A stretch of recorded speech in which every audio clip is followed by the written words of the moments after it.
Welcome to Taking the Helm with Lynn McLaughlin. In this ever-changing world, it's essential to prioritize our children's emotional well-being.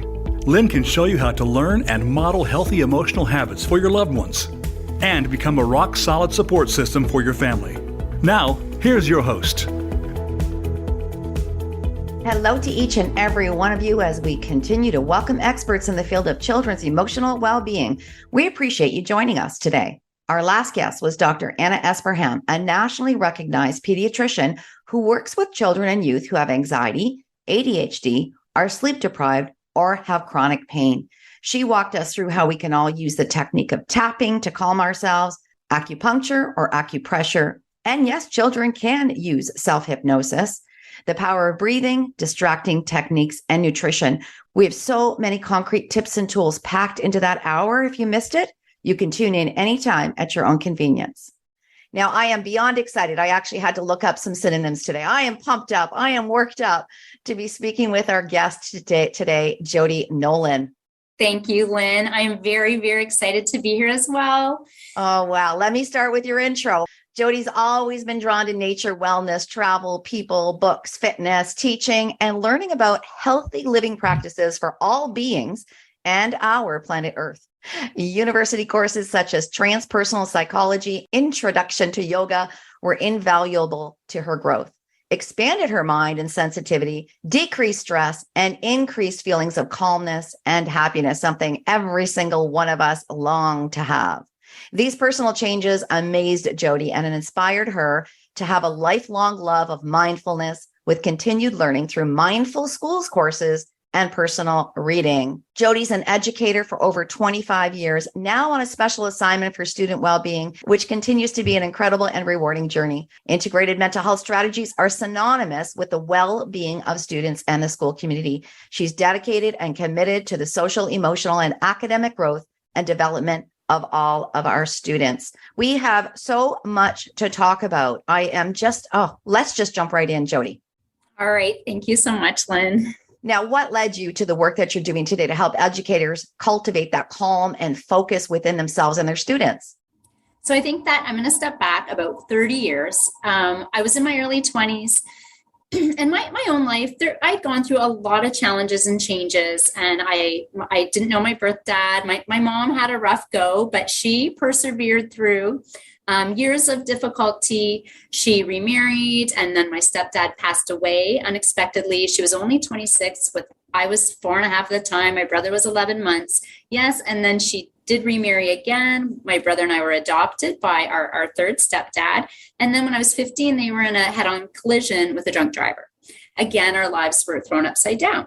So my mom did remarry a fourth time. They lived through the accident, but my stepdad at the time suffered a lot of injuries and passed away a few years later.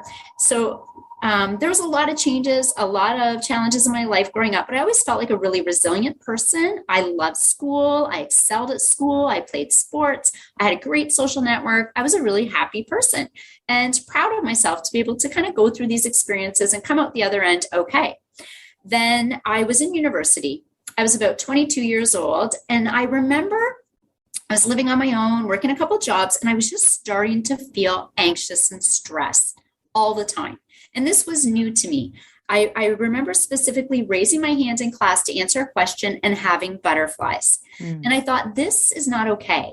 Like, I just had this constant low-grade stress and anxiety, this low-grade fight-flight going on in the background, which I think nowadays many of the listeners will be able to relate to, especially post-COVID. So here I am, a young 20-something, feeling this. And a friend of mine said, take the class Transpersonal Psychology. And I was actively looking, how can I lower my stress? Like, I need to lower my stress levels. So I took this great course at the University of Windsor with Dr. Holland, and we learned mindfulness, which was pretty new at the time. We learned many different strategies. And he told us, he said, if you practice these very simple strategies morning and night, you are going to feel calmer. You're going to feel happier. You are going to be able to sleep better. And I said, great, I am all in. I did the practices, I did the readings, I did the journaling, and I felt nothing for a week, for 2 weeks. But at the 3.5 week marker, I remember going into another class to do a presentation. At this time, my hand would shake. I would have butterflies. Even my entire mouth and throat would go dry. It was a crazy experience. I got up to present after 3.5 weeks of practicing these mindfulness strategies. I expected the nurse to come and nothing happened. I was calm. I was confident. I couldn't even believe it. It blew my mind. I went back to my professor and I said, how? How can these simple strategies change my internal landscape so much? And he really explained it to me from a neuroscience and neurobiological perspective. He said, Jodi, all mammals must move between the two parts of the autonomic nervous system seamlessly each day. You know, for listeners that have a cat at home, think about your cat sitting on the back of the couch, eyes half closed, or a dog staring into the room. They're not asleep, but they're deeply relaxed. They are just being. And he explained to me that's that parasympathetic rest and digest brake pedal part of the nervous system. You are all sympathetic branch. You are all gas pedal, go, go, go, go, go for months. This dysregulated your nervous system. So whenever a stress would pop up in your life, your body would go into extreme fight flight. From practicing these mindfulness strategies for 3.5 weeks, I was able to regulate my nervous system, which kind of put me in, they call it the window of tolerance, this ideal space where I was very resilient now to any stress that happened. You know, when your nervous system is regulated and you feel calm and happy the majority of the time, that's the best athlete. That's the best student. You're going to be your best self. And so just having this experience, well, after that, I was sold. I said, this is going to be my life. He said, you have to go to California. It's the only place it's happening. I was, a poor student at the time, struggling to get by. Didn't see how that could happen, but I kept studying. I kept learning through the years. I did my yoga teacher trainer. I signed up for courses with mindful schools. And these strategies are something that I've shared with my students throughout my teaching career. And I'm going to tell you, Lynn, I love teaching all curriculum. This curriculum, this formal mindfulness curriculum, is the most effective and empowering thing I've ever taught students. I've watched kids transform using these strategies.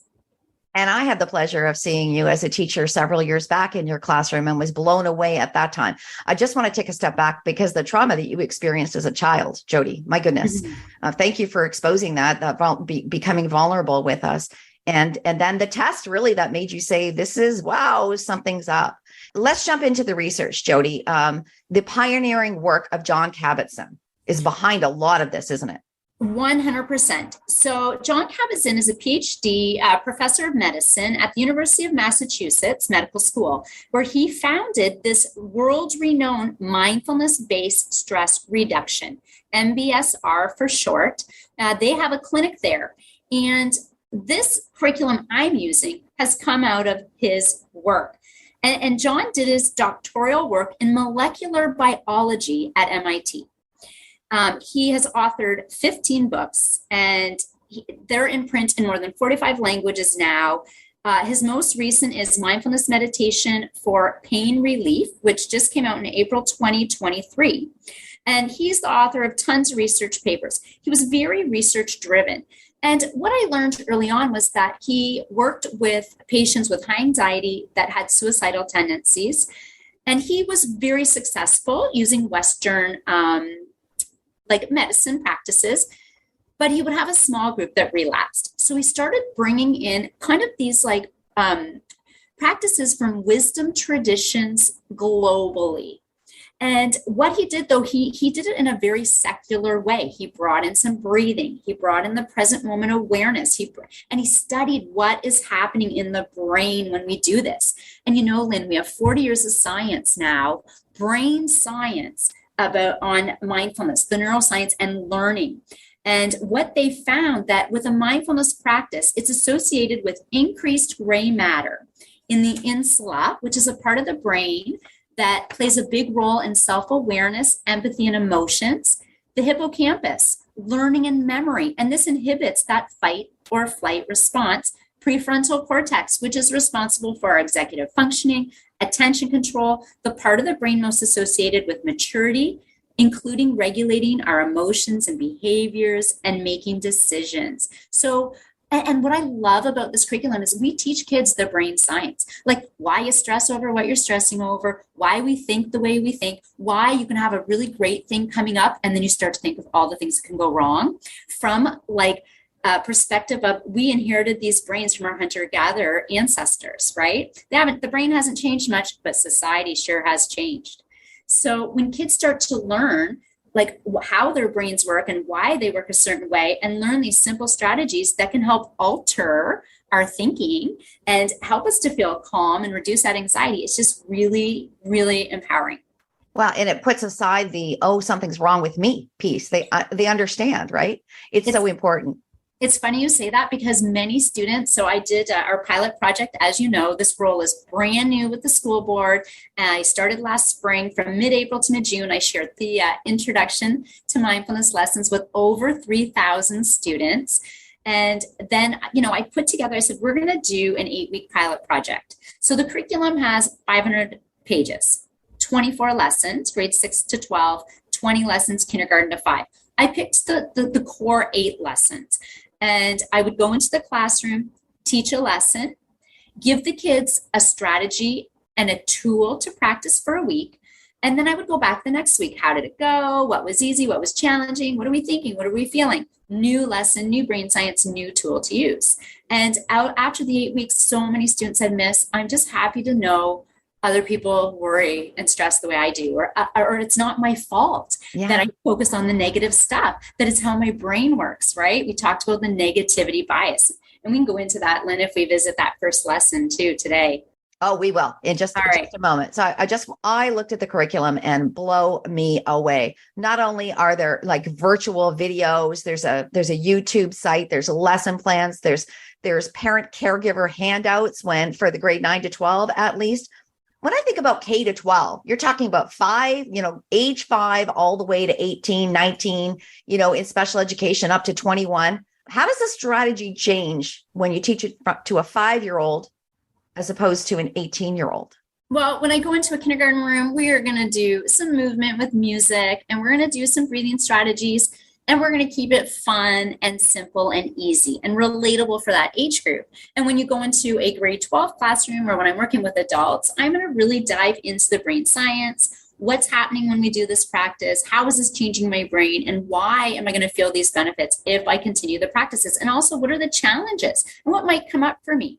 And I just want to clarify right now, because there's a lot of misconception about mindfulness. Mindfulness means maintaining a present moment awareness of our thoughts, our feelings, our body sensations, or the surrounding environment. And it also includes, and this is key, this idea of heartfulness. So as we're paying attention in the moment, we are intentionally nurturing positive states of mind, such as kindness and compassion. And what I love about it is that it is accessible to all students. Doesn't matter the age, doesn't matter the demographic, it doesn't matter what their academic performance or potential is. Anyone can do these practices because they're so simple. It is just sitting, focusing, and breathing. And Lynn, if you like, I would love to take our listeners through a couple-minute mindful breathing practice. I would love to. And I want to add in it's just not about students. It's every single educator, whether you're a support staff, a secretary in a school, custodian, a teacher, a principal, a vice principal. This is something that will serve all of us well if we practice it and make it part of our routines. Yeah, I'd love to. Let's do it. Okay.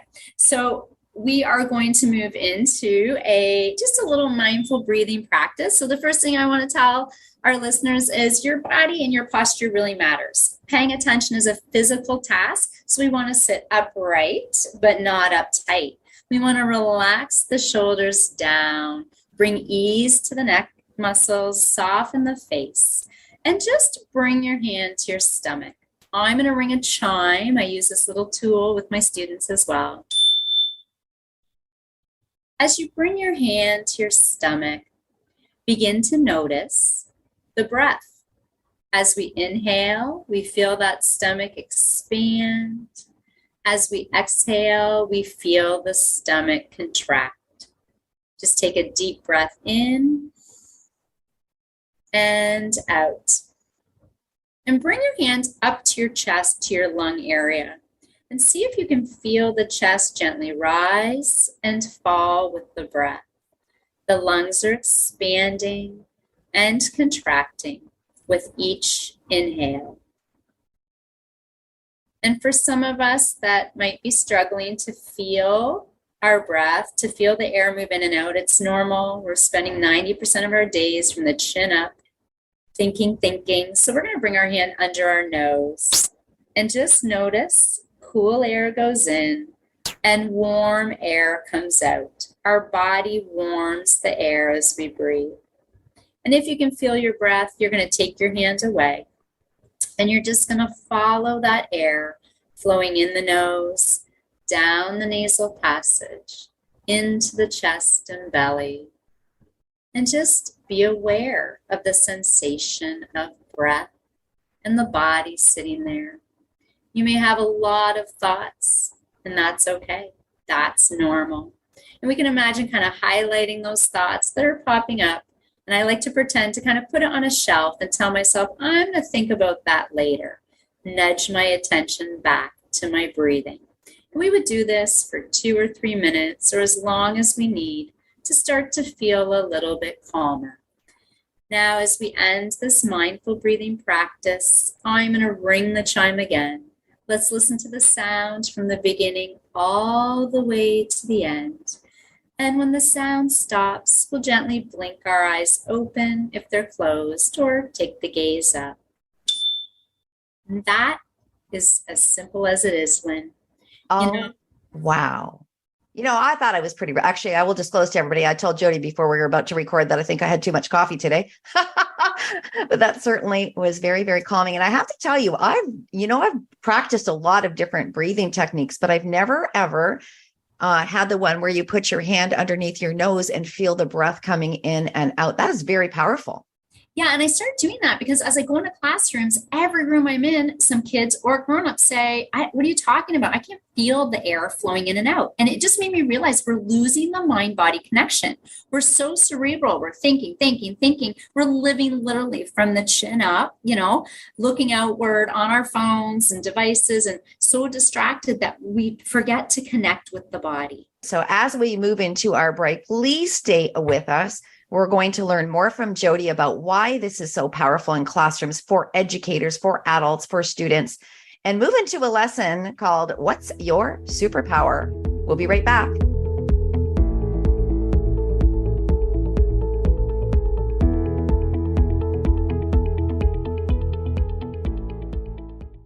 Our kids today face a world that's different from what we experienced. The pressures they encounter are unique, and they need a fresh approach. But fear not, we're here to guide us all towards a brighter future. Join us and schedule Heart Matters, Embracing Emotional Health for All, and uncover answers and proven strategies that work for our children's sake. It's more than an event. It's a catalyst for change. We delve deep into what being emotionally well truly means. It's more than just being happy or stress-free.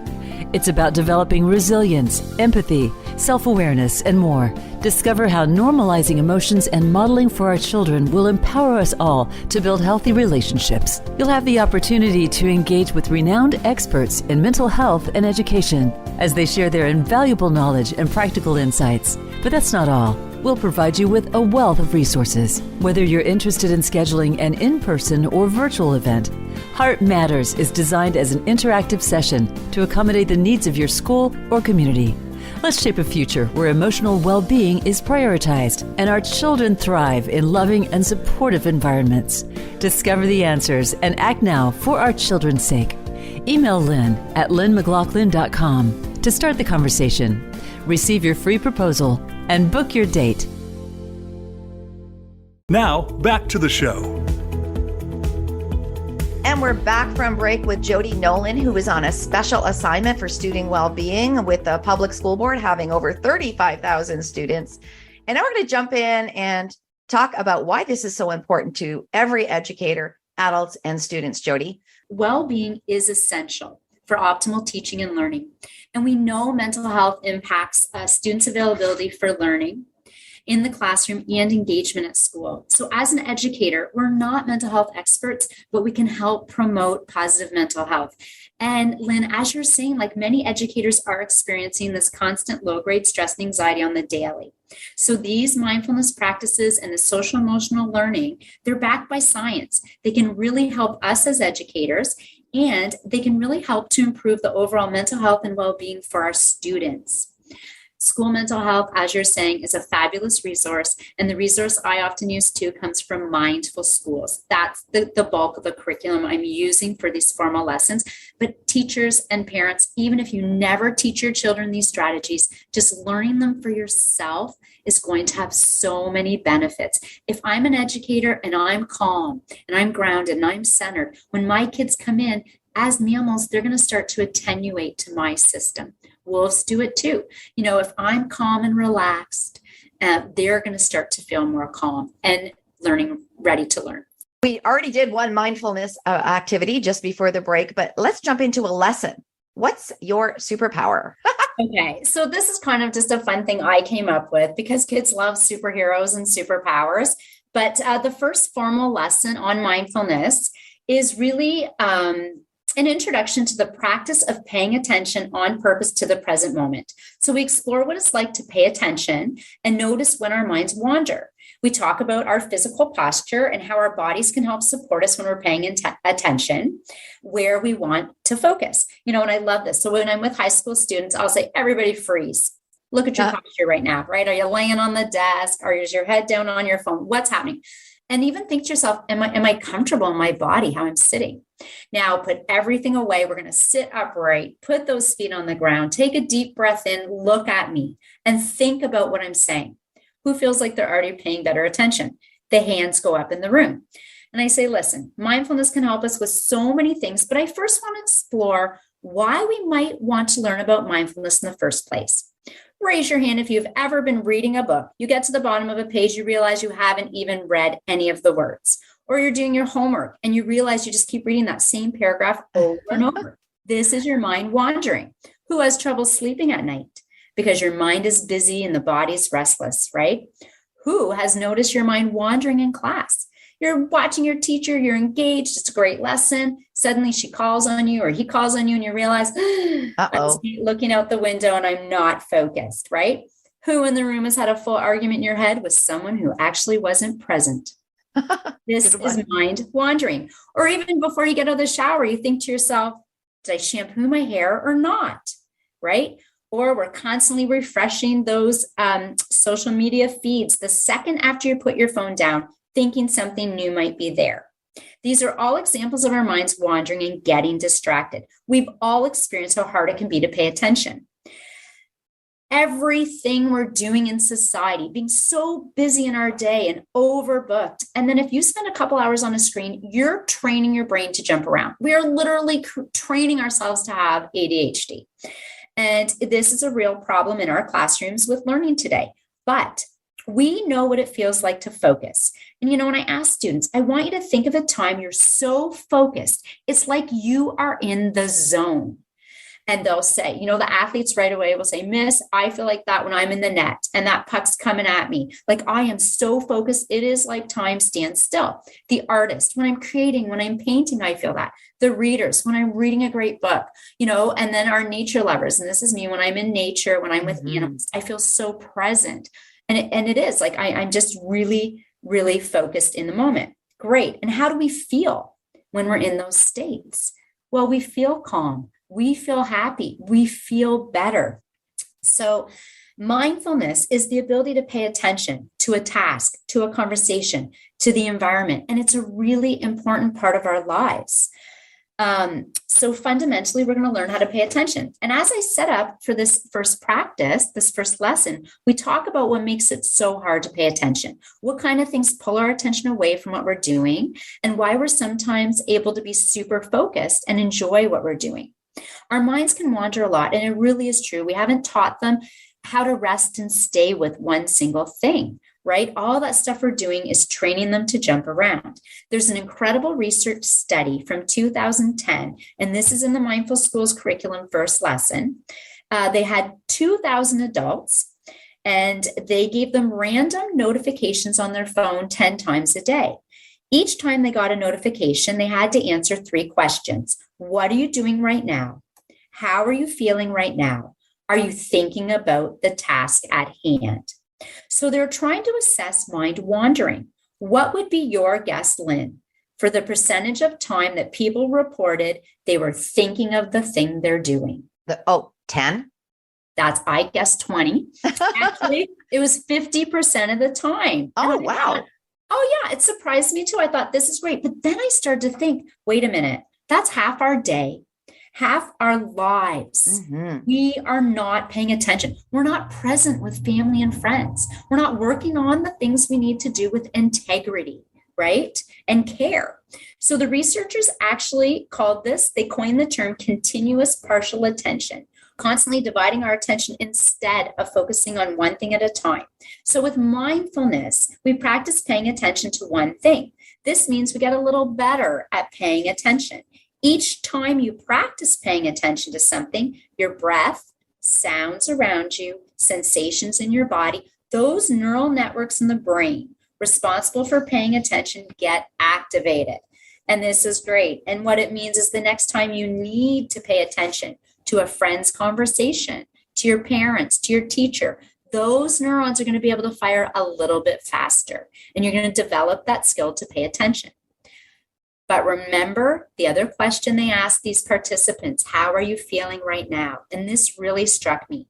They found that people were happiest. They felt the calmest. They felt the best when they were thinking about the task at hand. Even if it was a mundane household chore, emptying the dishwasher, cleaning the cat box, something they didn't like. If they were focused on what they were doing, they felt happier and calmer. The researchers actually called the study a wandering mind is an unhappy mind. Oh, wow. So as I set up for our first lesson, I remind my students, mindfulness is paying attention to what's happening right now in a kind and curious way. We're going to notice our thoughts, emotions, sensations, people, and the environment around us. But we are going to use a superpower. And the superpower we are going to use when we practice mindfulness is called non-reactivity. And I take this to a real extreme degree when we practice. So I say, okay, we're going to change the environment. We're going to sit on the floor or in our chair, push it away from the desk, or if I have a mature group, on the desk. Nothing in our hands. As we move into a quiet and calm body, a mindful body is more quiet and more calm, but I always ask, who has to wiggle? Right? That's not going to be supportive for every student in the room or adult. And I give them a little strategy. You can wiggle your toes. You can tap one finger to your thumb as we do this if you need a wiggle, because it's silent, it's respectful to the classmate beside you. It's not going to make noise. But we're going to practice non-reactivity. So as we move into our mindful body, we're upright, but we're not uptight. We're calm, we're quiet. There's always distractions. The announcements come on, we're going to notice it, but we're not going to react to it. We're going to use the superpower non-reactivity, because if you can really learn this superpower, you will have a peaceful and more productive life. If somebody knocks on the door, I'm going to challenge you not to turn and look. Even if you have an itch on your left knee, I'm going to challenge you not to scratch it. And then, now I'm itching everywhere, miss. Why did you say that? So I let them wiggle and move and settle in. And then we move into a body scan usually. Right there, just feeling the feet on the floor, noticing sensations in the body, checking in with our stomachs. Can we feel our heartbeat? Relaxing and releasing any stress and tension in the neck. And every time I do it, I'll say, okay, who feels even a little bit more calm just after a few minutes of sitting and being present and breathing? 90% of the kids will put their hand up. And then I'll say, who feels exactly the same? A few will always put their hand up, and I remind them, it took me 3.5 weeks to really feel the benefits. And I always ask, who feels super agitated and annoyed? Like we could have been doing way more productive things, because I always have that person in the room too, right? We have so much resistance because we are addicted to the go, go, go. And we're not used, this is such a strange practice for many of us, because we're not used to just sitting and being and checking in with ourselves. Wow. Okay. So that's one example of the superpower lesson. You've done, you collected data of all the classes you've been in so far. And if you would just briefly share the results. Yeah, absolutely. So what we did was I put together a pilot project, 8 weeks. I visited kindergarten, grade 1, 2, 3, 4, 8, 10, 11, 12, steps class, gains classes. So every class in our system. So just to explain, because this is going out to 140 different countries worldwide, those are self-contained special education classes for students with very, very complex needs. Thank you, Lynn. Okay. So altogether, we had 10 schools participate, all grades, 56 teachers, over 1,300 students. I collected data from over 700 students. So my grades 6 to 12, we did a little online survey asking a few questions about their perceived ability to regulate their attention and their perceived ability to manage their emotions and stress level as well. So I did a separate survey for the teachers. Grade 3 to 5, we collected little exit paper tickets asking the same stuff.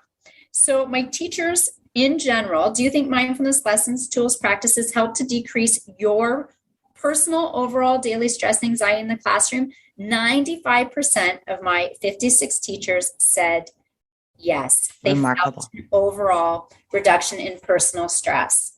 And then we asked our teachers, do you think of those students who did the practices on a regular basis, do you think it helped to decrease your students' level of stress and anxiety in the classroom? 96% of teachers felt yes. Students who practiced did have visible decreased stress. Which means improved learning conditions. Wow. Absolutely. And then 94% of the teachers reported, students who are practicing, I've noticed better ability to self-regulate their attention and focus at school. And 84% of teachers reported those students who practice mindfulness definitely had a better ability to regulate emotions at school. 100% of teachers felt these lessons were beneficial, worthwhile lessons for students and teachers to learn.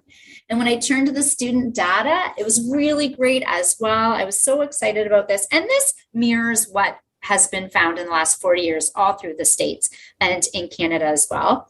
But I asked students, if you've been practicing, do you think the mindfulness lessons and tools improved your ability to focus? 82% of the students felt that it had. 72 said it improved their ability to cope with emotions. And when I looked at like who's practicing versus, didn't really have the buy-in or want to practice, and even that stat I was so happy with, 71% approximately reported that they did practice the mindfulness tools and strategies taught, and 29 said they did not. The kids are awesome. Like I also had the spot for anecdotal comments, and some kids wrote, Miss, it probably would really help me. I'm just too lazy to do the practices. And this is 8 weeks. This is an 8-week pilot. If there's just something that we're ingrained throughout the entire school year, the power of that is it blows my mind. Yeah. I think the key, like that learning about that distractibility piece and then starting to tune into our thoughts. Like this is a whole nother foundational lesson. I say to kids, do you even know like how many thoughts you have in a day? Lynn, what do you think the research says? Any idea how many thoughts human beings have in a day? 100,000. Okay. 50 to 70,000 thoughts. Okay. You're right on track. You had the right idea. And what are these thoughts? Like this is our self-talk. And this is one of the best lessons that I learned personally. What are we saying to ourselves all day? So a challenge that I come across, people will say, Miss, I can't do mindfulness. I have way too many thoughts. And I say, no, if you are aware of your thoughts, you're practicing mindfulness. Yeah, then you're if it's just present moment awareness, it's noticing what's happening. So where does my mind go? For many of us, we love mental time travel. We move to the future and we pre-live events that are coming up, or we travel to the past and we relive things that have happened. And sadly, often we're reliving like shameful or embarrassing moments. And those are the things that stick. And kids will say, why? Why is it I can be looking forward to something coming up and I start to think of all the things that can go wrong? And I say, guess what? It's not your fault. We have a whole lesson on it. If our hunter-gatherer ancestors saw a giant pile of dead branches and they thought a poisonous snake was in there, they survived. Our ancestors had to be vigilant. They were on the lookout day and night for dangers and threats. Their brains were finely tuned to find the negatives, to focus on the negatives. And while this was a fabulous strategy for survival for our hunter-gatherer ancestors, it does not serve us in today's world. And I think Rick Hansen was the psychologist who coined the term negativity bias. And I joke with the kids. I say, those happy-go-lucky cave people, they were eaten. They didn't live. We are all literal descendants from people that had this hardwired negative outlook. And this is why, so they say, like in Hanson's research, he says, the negative stuff sticks like Velcro. The positive slides away, like that egg out of a frying pan, like a puck across the ice, right? So we want to make the positive stick. How do we do that? And this is where all that gratitude movement, having a gratitude journal, writing what you're grateful for, this is where that came from, this brain science. And what the psychologists and social scientists found, if you can savor the good stuff for 20 seconds, you change those pathways. So that good stuff becomes a little louder. Now, if you are an educator, oh my goodness, you've gotten so much from this so far today. But after break, September's not that far away. We're in the middle of July and it's going to be here before you know it. How do you want start the school year off in a positive way to establish the groundwork for a calm, caring classroom that has reductions in stress, enhanced attention, and it fosters resilience? Jodi's going to tell us how. We'll be back.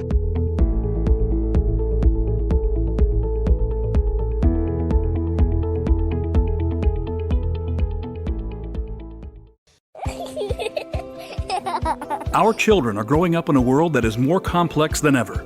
It's time to start thinking proactively.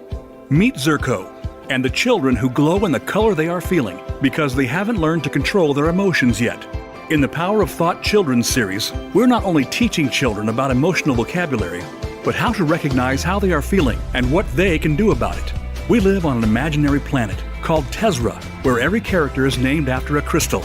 Each of the 5 books in the series takes children into a situation they can relate to, but teaches problem-solving skills and evidence-based strategies they can use for life. This series was developed in collaboration with clinicians, educators, parents, and guardians, and it's the winner of the Mom's Choice Award. Check it out at lynnmclaughlin.com under the Books tab. Now, back to the show.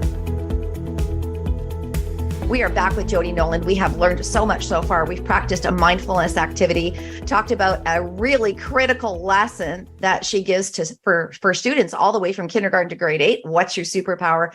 Now we're going to jump in. Why is this so important to educators as we're about to venture off into a new school year, Jodi? You know, we know stats are coming out. Educator burnout is close to 50%. This is an American stat of educators leaving the profession within the first 5 years. And I have run into 3, just in the last week, 3 brand new teachers who are reconsidering whether or not this is a profession they want to do. So fact here, right in our own location, in our own hometown. Lynn, I'm seeing it too. Colleagues of mine, I have 5 years left to retirement, and several of my colleagues have already retired. They're stepping away. People are walking around with this low-grade stress response, and we haven't been educated in sufficient training in terms how to manage our own stress, how to engage students dealing with anxiety, or how to help students manage their stress so they are ready and able to learn in the classroom. You know, mindfulness can help us. That learning readiness, that toxic stress directly impacts student aptitude and regulation. When we can calm down, we can think clearly.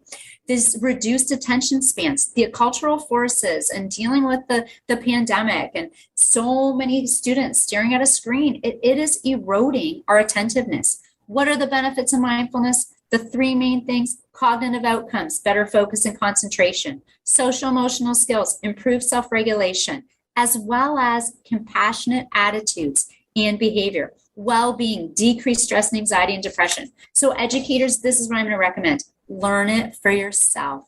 If you can, if you have the time, go to Mindful Schools, take their 101 Foundations of Mindfulness. Also, this work from John Kabat-Zinn, all the Fortune 500 companies put their employees through that mindfulness-based stress reduction. So if you're not an educator, that's an amazing course that you can take. I found free versions of this course online. And as an educator, what I'm going to definitely direct you to is the School Mental Health Ontario resources. This website is fabulous. You know, it doesn't necessarily include all of the brain science, but it has all the practices. And mindfulness really is 99% practice, 1% learning about the brain science. Mm-hmm. So School Mental Health Ontario offers free lesson plans. An obstacle is they are a lot to read through. As an educator, we are busy. We want to have something in our hands and know in 20 seconds we can implement it.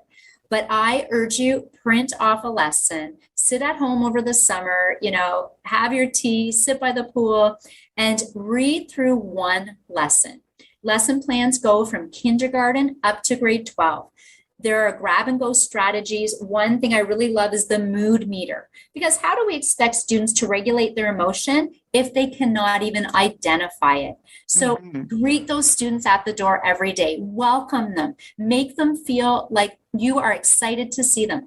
Really start to work on your connection and bond with your students. Check in. I love the mood meter from School Mental Health because it says, is your energy high? I love the thumb dial. How are you feeling today? Give me a thumbs up. Anybody so sideways? Feeling crummy? Thumb down. We can have the whole range of human emotions in one classroom at a time. For the littles, I love the check-in. If your emotions were the weather, what would your internal weather report be today? Or if how you felt was an animal, what animal would you be? You'll get the sloths for sure, and then you'll get your kangaroos and rabbits. But these lesson plans, they have a minds-on activity. There is an active component, like they have a whole series of 6 virtual field trips for stress management and coping. Minds-on activity, the virtual field trip is a teacher from OFIA teaching the specific mindfulness and social emotional learning strategies that I use, and then also a consolidation. But I love their new series. They have a whole mental health lit package, and these lessons are grade 9 to 12. They're fabulous. And working with the public board here in our area, we're looking at repackaging them as online modules, click and play for teachers. So that's one of my projects for September, aside from my working through with the schools. I want to throw out an idea. It just came to mind, right? The collaboration piece. We have book talks. A lot of teachers, a lot of parents in book talks. Have 6 people in your book talk, 6 different people. They each study one of the lessons and you do a talk and share. Wow. I love it. That would be fabulous. And we're not on our own, right? We're teamwork. It's huge. Yeah. And I think these lessons, they're pre-made. They are ready to go. Every single thing you need is in the appendix. So you're not creating anything. You're not reinventing the wheel. The lessons are there. It's just reading through them, orienting yourself to the layout. And I love the supports that are in place. If you're struggling as an educator, here's links to help you. I love too, the lessons are all trauma sensitive, very diverse and inclusive. Yes. So they meet the goals of our board today. To meet the needs of all learners, right? They're available to anyone worldwide for free. Yeah. So the mindfulness school curriculum is a little bit different. You have to take the courses. You take the 101 Foundations of Mindfulness, learn the strategies for yourself. And then if you move into 201 is mindfulness in the classroom, then you gain that whole big 500-page curriculum that I use. But School Mental Health Ontario, all their resources online are free. There's great parent links for support if you have a child that's dealing with anxiety at home, things that you can do at home to help them. And the tools and strategies you want to practice when we're feeling neutral, when we're feeling good, when the kids learn, and it is the daily practice that's going to have you feel the benefits. Daily practice will change that brain. If we say, here, I want you to go breathe when a kid's in a really heightened emotion, it's not going to work. If we have time, Lynn, I'm going to share a super quick story. A 7-year-old I had in my grade 1-2 split class. Absolutely. Okay. This little guy was really, really reactive. He had big feels. When he was upset, he would cry. We would all know. When he was angry, it was a volcano explosion in the room. But he loved mindfulness. He practiced every single day. And it was just last year before I moved into the role, we practiced from September every day, 2 minutes of mindfulness when we come in from recess, a couple minutes of mindfulness if we're too wired and we need to calm and refocus our attention in the class.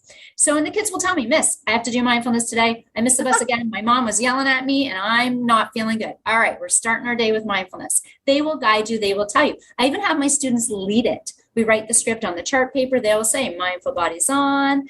Anyway, so we practice every day. This little guy comes in from recess in April and he's crying. And he said, I said, okay, name it to tame it, right? I worked on that emotional vocabulary all year. He said, Mrs. Nolin, I am angry, frustrated, sad. I feel rejected.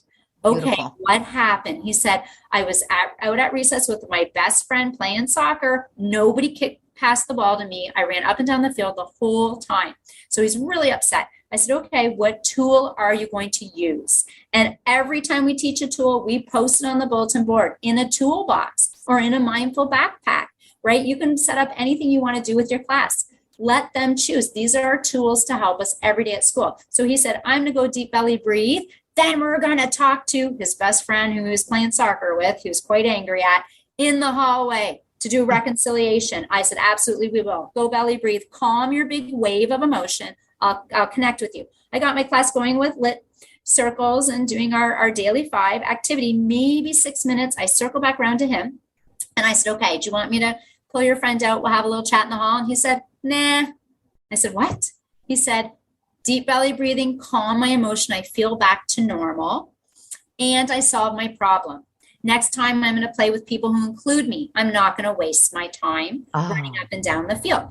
And if we didn't have these tools in place, that would be a good 10 minutes in the hallway, sorting this out with the students. I did circle around to the best friend who was teary and he said, I tried to pass on the soccer ball 4 times, but the bigger kids were playing with us and they intercepted it. They got it. I said, it's all perspective. Invite them to do a non-athletic activity, read with them later. In 10 minutes, they were reading buddies, laughing and back together again. And what's so powerful about it is they're solving the problems themselves too. They're not coming to you as an educator and saying, help me, this happened, solve my problem. It's what I love most about it, Lynn. And it's what I found personally. I still get angry. I still feel sad. Of course. But I never get swept away with the emotion. Mm-hmm. You learn I am not my thoughts. I am not my emotions. These things come and they go. And I can watch them. I can notice. And so with the young children and older students, I say, where do you feel the emotion in your body? So you're going to name it to tame it. This is a great strategy, teachers. And where do you feel it? Why? I just got a really mean text. My heart's pounding. We teach, that's that old reptilian brain thinking you have a real threat to your life. Saber-tooth tiger's coming. It doesn't know it's a mean text message or you're in trouble from your parent or teacher. Heart's pounding to send blood to the muscles to fight or flight. So we're going to breathe and we're going to start to calm our system down. And then when we're regulated, we can solve our problem a lot more thoughtfully, more mindfully. Beautiful. How should my day 1 or my first 10 days of school look like in September, Jodi? Okay, so School Mental Health Ontario has a package called the first 10 days. So I highly recommend to teachers to print that off, crack into it, read it online, get to know it this summer. Start your year off with the first 10 days. If that feels overwhelming, no problem. They also have a smaller package called Start Well. It's 5 days. And I would highly recommend implementing like Mindful Monday. Every Monday, we're going to take one period and we're going to work through these virtual field trips. And teachers will say, but I can't do one more thing. And I would say, you don't have to. This is covering all of the learning skills on the report card. This is your curriculum. This is covering the new social emotional learning and math. This is covering your health curriculum. And the links to the curriculum are all there for you. The links are there. And if I'm stressed and anxious, I'm not going to be able to learn what you want to teach me.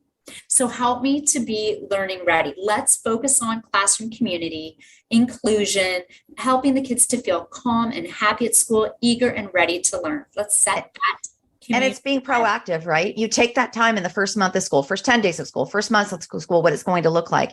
Yeah. When kids are in a place where they can learn, you are going to see those results. So that hour is nothing in the big picture. Let's hear directly from the testimonials that you've received. Okay, so students, a big theme was, Miss, I am sleeping for the first time in my life. I used to watch the clock for 3 hours. I am falling asleep within 10 to 20 minutes. And I asked them, what are you using? I'm using Counting Breath. I'm using Body Scan. And now I do the Body Scan before I would do 10. Now I do 1. I don't even get to my feet and I'm asleep. One teacher told me her whole life she had struggled to sleep and that learning this material and these practices has been completely life-changing. It's the first time in her life as an adult she falls asleep and stays asleep. Another one, students will say to me, Miss, it's the first time ever in my life I read out loud in class and I didn't have butterflies. They are feeling calmer. They feel happier. And a huge thing is that focus. I can focus. A little boy, in a class at a school where they're dealing with a lot of challenges. He said, I wasn't sure even if he was really participating. He would often have his head down. And one day I knelt down beside him and I said, how's it going? Like, I think you're really getting into this. He said, it's the first time in my life I've been able to focus on my schoolwork, and I stopped yelling at my mom. My relationship with my mom at home has really improved. Kids are telling me I have less drama. I don't even care about that anymore. It's just, I love it so much, like reading these testimonials. And I tell kids, if you can be aware of your thinking and aware of your emotions, like if you're constantly worrying, like how many of us have been in a bad mood and we didn't even know why? And a lot of that's your self-talk, and a big message is where your attention goes, your energy flows, and that's what grows in your life. And this is something I told my 3 boys growing up. If you're focusing on the worries, then that's going to consume us, right? So when we practice paying attention on purpose in the present moment, it's also, we use the term changing the channel. We're learning to change the channel from an unpleasant thing, from that thinking thought and ruminating on that unpleasant thing, to something more positive, to savoring those positive things in our life, changing the channel and changing your focus, focusing where you want can just help you so much in life. So teachers, learn it for yourself. You work with your students, parents, teachers, kids, go to School Mental Health Ontario. There's live links and websites for everyone there for free. Check it out. And even if you try it 1 or 2 times and think this is silly, don't give up. Stick with it. It's that repeated practice day in and day out of these simple tools and strategies that are going to really make a difference in your life. I'm doing a shout out to administrators, school administrators, principals, vice principals. You're looking at suspension, exclusion, expulsion. Kids were blowing up. Wow. The potential that this has to change that in your school building, in your classrooms with your staff and students is beyond remarkable. It's not the potential. It's happening. It's happening where schools are implementing this. Oh my gosh, Jodi, I'm going to have you on for another hour. I would love that, Lynn. I'm just so happy to get the information out there because people feel helpless. And just to know, like, yeah, I have anxiety or I'm stressed out, or I'm really reactive and I have all these emotions. There are simple practices that we can do day in and day out that will profoundly change how we're feeling and functioning. So, absolutely. Yeah. We're going to put all the links to what Jodi has referred to today in the episode description and in her bio. So double the money. You'll be able to find it in both places. And I'm just so thrilled to have had you today, Jodi. It's a perfect time for people to be reimagining what the fall can look like as a new start of hope in their classrooms. Lynn, learning these strategies for myself in my early 20s, it just changed me in so many positive ways. And then as I continued my learning and started to share the strategies with my students, and we would practice every day, and the benefits I saw in the room, it is the most, as I've said, empowering and effective thing that we can teach kids and learn for ourselves. So I dreamed of this role. I just would come home and say to my husband, like, you should see my class now, how amazing they are. I want to go class to class, kindergarten to grade 12, and I want to teach the neuroscience of mindfulness. I want to teach these strategies. I never thought it would happen. I pitched it for over a decade. I was dreaming it. And then our board, I am so proud of them, and the superintendent that created this role. And last spring, when they posted it, several friends sent me the job application link, and my husband called me and said, Jodi, they just created your job. I couldn't even believe it. I was so ecstatic, and I applied, and I was so grateful to be hired into this role and to be able to doing this work. This is my passion. This is what I meant to do fully. I feel like I am in sync with where I should be in life right now. I have 230 requests for next year, and I think there's like 190 some odd school days. Yep, that's right. School calendar. So the demand is there, but I'm just so proud and thrilled that our board created this role. And I'm really looking forward to, it evolving into so much more. Like we were talking earlier, curriculum for all the teachers to learn it for themselves. Let's put it into Teachers College. I would love to teach this course at Teachers College. All the new teacher induction program. Maybe we start there. High school students asked me many times, Miss, how come this isn't a course that I can sign up for at the high school? So this vision that you and I share, I would love to see this come to reality. Yep. Let's fast forward however long it's going to take, because change does take time. I know it's been 40 years of research, but systems are hard to change. Anywhere in the world where the curriculum can be amended, if this can be considered embedded in it with educator training, absolutely as a priority, imagine the synergy we can create worldwide. I'm so grateful for this opportunity. I really appreciate you. And Jodi, how can people reach you? I am, I'm not really good at this. I limit my social media. I'm consciously doing that, but I am on Twitter. I post all my work stuff on Twitter at JNolin6. So you can message me there. And I am definitely going to start, I think, an Instagram, just like Mrs. Nolin's mindfulness, just for work. That's one of my goals this summer, to get that up and running and to post some videos so people can try it, practice. Well, students inspired me. They're like, Miss, we can't finish 8 weeks. How do we find you? Keep going. Yeah, how do we? And I say, you learned it already for yourself, so you're going to keep it going. And they'll say, no, but I like when you guide us. So that inspired me to do. I'm definitely get on Instagram. That will be coming, and I'll do some guided practices on there for people. Well, and I'll be sharing that for you. No worries. All right. Thank you, Lynn.